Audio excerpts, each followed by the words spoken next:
Hello.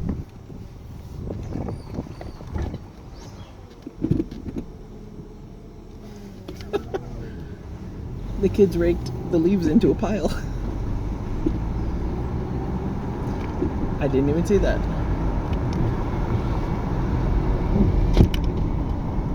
I was working on the car yesterday. Oh yeah. Hey, hear that?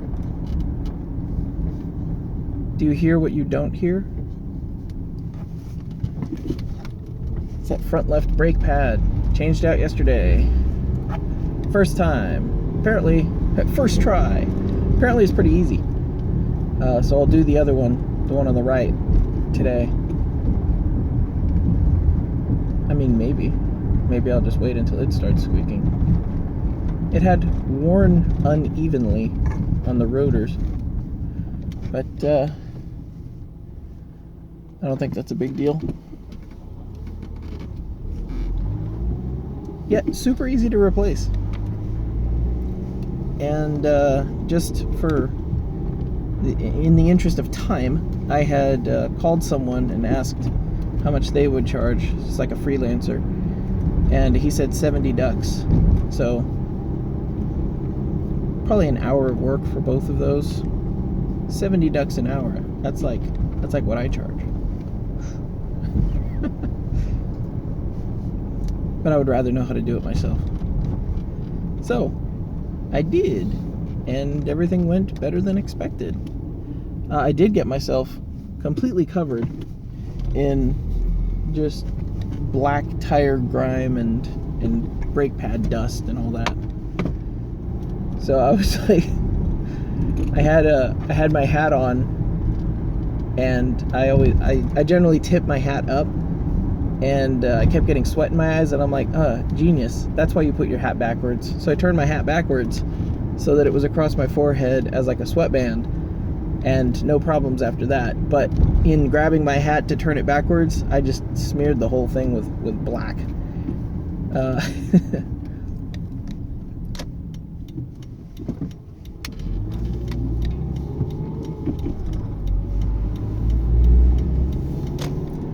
So then after that, I was like, I really like this hat, and I don't want to put it in like the washing machine and just get it all gross.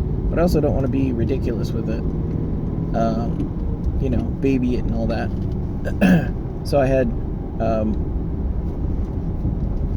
was fixing the shower downstairs, and I got it all cleaned up, and then it's kind of weird.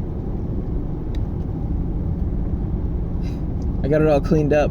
I'm like, okay, so I'll take a shower in here and clean up any extra nonsense. And my hat was there covered in grime, and I'm like, okay, the hat's going in the shower. This is how I will wash it now. And it did all right. I mean, the thing used to be black. It's just like giant black smudges all over it. So you can still see some of the smudges, but it's a lot better. But like, just try stuff, man. Just try stuff. I don't know if I can change out my my front brake pads.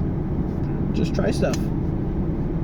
The instructions that I was given, that I saw on YouTube. By the way, enjoy YouTube while you can. Grab a YouTube downloader program and get like a bonus terabyte drive or something, and just go back through your history and start downloading those videos. Especially anything that's reference. Also a new stop sign. Also anything that has potential interest for you for the future. You know, future reference material. So if you have a Honda Civic and you want to change X, Y, and Z on it, or you know, regular maintenance on a Honda Civic, you can look up videos on how to do that yourself and just download them. There's other things that might be of interest, practical things in the future, how to grow food, stuff like that, radio communications, all that stuff can be downloaded and should be downloaded like now. Just get that stuff off of YouTube and archive it, because I don't know how much longer YouTube's going to be here. And I'm here right now, obviously, just because it's a cheap and easy way to reach people and get this word out, and upload this stuff so that I could revisit it later But like when I saw the writing on the wall, I downloaded all of my stuff. Probably need to update that list of stuff to download. Yeah, it's not going to be around for much longer, I think. Somehow the business model of losing tens of billions of dollars every year just didn't work. Imagine my shock. That said, the company does not have profit as its motive, so I don't know what its motivations are, or who is funding it or propping it up or keeping it alive. So I don't know what the motivations are, so I can't ascertain what their objectives are and what they're trying to do. It's clear that they're pushing regular creators out. The concept of YouTube was, you and me and everyone, us tube. And that was how YouTube got popular, was all of the, moderately edgy material, but also like hot takes and individual personalities, unpolished personalities. And now it's TheyTube or something like that. There's approved people being boosted and all that, and unapproved people being disappeared. So I don't know. I don't think it'll be around for long, but I will enjoy, while I can, the ability to look up immediately how to find all this stuff, or how to do all this stuff, to learn so much off of YouTube. It's unbelievable. It is literally unbelievable.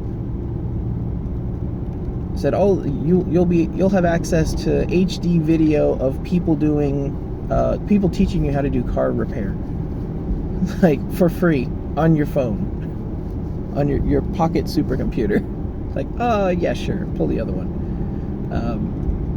But it's all right here, right now. Just get it while you can. Right, just try stuff. So the video was of the guy removing the brake calipers and then also removing the rotors. And I did not need to remove the rotors. My rotors were all right, raggy.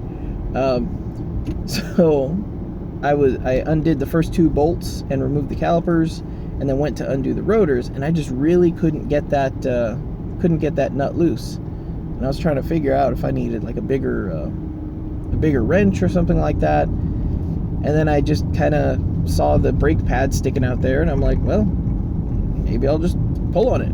And out it came. The second bolt was for removing the rotors. I did not know this.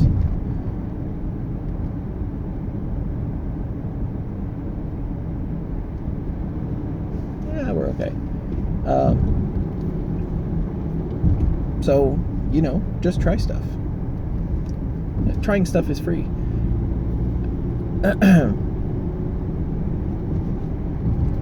This whole idea of, I don't even know what it is I am or what I do. I just do everything. I have heard the phrase jack of all trades, master of none. I've also heard the phrase jack of all trades, master of one, which might be better at describing me. I think that one would have to be keyboards, honestly. It's like, I know so much at this point, I surprise myself. It is my occupation, it is my hobby, it is my passion, it is my freelance work, my side work. I don't know, you get on Discord and people are like, oh, Troy's here, I wanted to ask you this. You probably know the answer.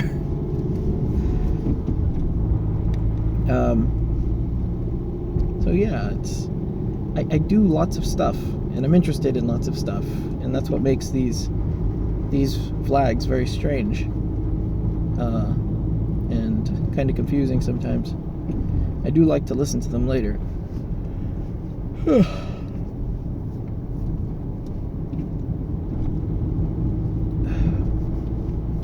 Because I have new perspectives on these things. Because I'm constantly changing, constantly improving. It's good. It's very good. This workflow idea, where I have this to-do list managed in org mode. I thought, I don't know, I thought I needed something that would interrupt me, and I spent a lot of time figuring out what could interrupt me. But I have found that having a screen on or nearby that stores my updates, my information that I need to get to, and that screen, you know, popping up with my to-do list makes me revisit it at what appears to be a healthy rate. So I'm kind of allowed to get lost in some of this stuff. If there's a time-sensitive thing, it usually winds up on my calendar, but I haven't needed to be interrupted with this method of item tracking. So I wind up checking the list frequently and checking stuff off and having it nearby to quickly add stuff. And maybe that having it nearby to quickly add stuff is what makes it so easy to track. Uh-oh. I brought that inside, didn't I? Shoot. Oh well. But I've been getting a lot of stuff done. And I hate when I have random bits floating around in my head that boil up to the top and go, oh, I should have done that. But that just hasn't been happening because the random bits have been in my notes, or the random bit comes up and I look at my notes and there it is, you know, somewhere near the bottom, so I just roll it up to the top. It's been very good. So car repair, that's pretty cool.